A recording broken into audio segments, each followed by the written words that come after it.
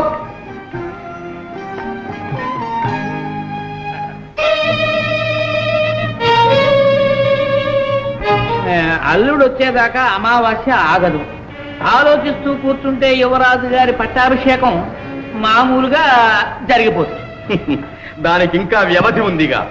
ఈలోగా ఆ అవకాశం మనం ఉపయోగించుకుందాం. ఏం చేయమంటారు?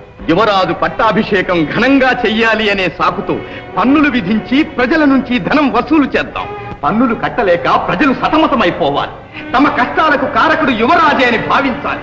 ఈ కర్కోటకుడు ప్రభు అయితే దేశం అల్లాడిపోతుంది అని హడలిపోవాలి. ప్రతాపరుద్రదేవులే రాజైతే ఎంత ఇదిగా ఉండేదోననేటువంటి భయం భయం కాదు, భావం జనంలో కలగాలి. అవును, ఆ భావనే కలగాలి. తమరు నిశ్చింతగా ఉండండి ప్రభు. యువరాజు పేరున రాజ్యంలో నిరంకుశత్వం విలేతాండం చేయించే భారం నాది.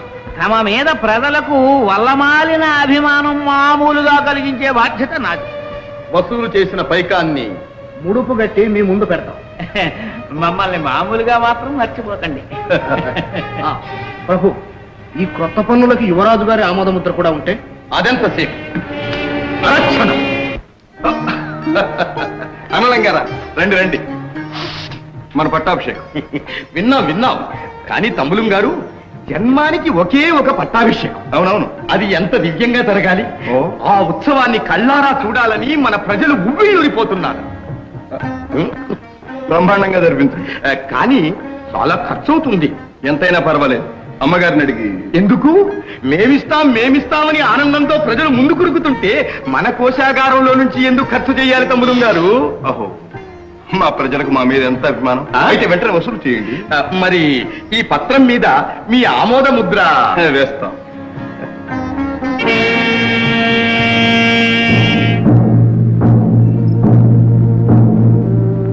అందరూ జాగ్రత్తగా వినాలి. యువరాజా గారి రాజ్యాభిషేకం జరగబోతుంది. అందుకని తాహీదులంపారు. కనకయ్య చదువు. యువరాజు గారి పట్టాభిషేకం సందర్భంగా ప్రజలు చెల్లించవలసిన అదనపు సుంకాలు. ఎవరు ఏ వృత్తి చేసినా ఆ వృత్తి చేస్తున్నందుకు సుంకం చెల్లించాలి. ఆవు, మేక, గుర్రం, గాడిద, కోడి, బాతు ఇలాంటివి పెంచుతున్నందుకు, నీటి వనరులు ఉపయోగిస్తున్నందుకు, ఇళ్లు కట్టి నివసిస్తున్నందుకు, ముప్పూటలా భోజనం చేస్తున్నందుకు, ఒంటి నిండా గుడ్డ కడుతున్నందుకు, ఏటేటా పిల్లల్ని కట్టున్నందుకు, వినోదాలకు, వివాహాలకు పేరున సుంకాలు చెల్లించాలి. ప్రతి ఒక్కరూ తమ ఆదాయంలో 4వ వంతు రాజభాగంగా ఇవ్వాలి. బుషయ్య, పోనీ ఓ పని చేయకూడదు. ఏదైనా అమావాస్య అర్ధరాత్రి పూట చూసి నువ్వు రాకూడదు. ఇంతే. ఎందుకు? అదే అందరం కలిసి వెళ్ళి రాజుగారి ఖజానా తిరిగి చేద్దాం. ఏమిటా వేళాకోళం? వేళాకోళం కాదు. నువ్వే దొంగ వరకు ఉంటే నిన్ను మించిన దోపిడి దొంగలాగున్నాడే యువరాజు. ఏమన్నా ఉన్నమాటన్నా? రాజుగారి ఆజ్ఞను ధిక్కరించి మాట్లాడతావు. రాజు హ! ఇక్కడ ప్రజలందరూ అర్థాకలితో అలమటిస్తూ ఉంటే అక్కడ నృత్యగాన కేళీ విలాసాలలో తేలిపోయేవాడా రాజు? కట్ట గుడ్డ లేక చింటి గుడ్డలతో ప్రజలు అవస్థపడుతూ ఉంటే చీనాంబరాలతో వినోదించేవాడా రాజు?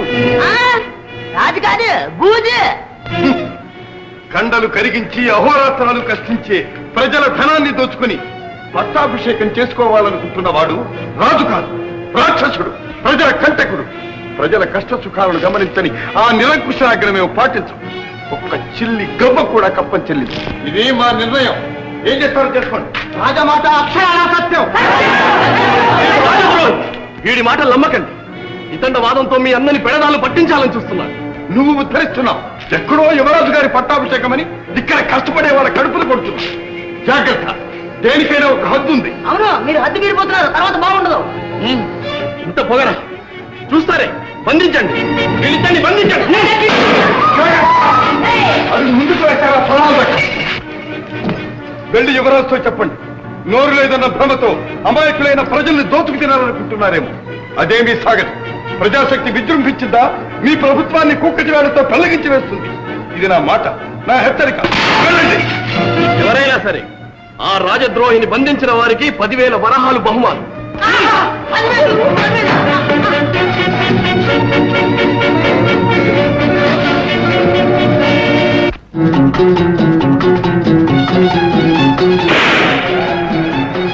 అడుగు ముందుకు వేస్తారా? జాగ్రత్త, వచ్చిందని వెనక్కి వెళ్ళండి. రాజా, ఇంతమందిని ఎదుర్కొంటం నీ ఒక్కడి తరం కాదు, మర్యాదగా లొంగిపో. ప్రాణాలతో లొంగిపోతున్నా. మీలో మానవత్వం లేదు. మీకోసం ప్రభుత్వంతో పోట్లాడుతున్న సాటి గ్రామస్తుణ్ణి పట్టి అప్పగిస్తారా? మానవత్వం మరవరాలంటూ కూర్చుంటే 10,000 ఎట్టా వస్తాయి? లొంగిపో. ప్రాణాలతో లొంగితే కల్లా ఉన్న 2 అయిపోయినా పట్టుకోండి.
బావా, రాధ, నిన్ను మళ్ళీ ఈ జన్మలో చూస్తాననుకోలేదు.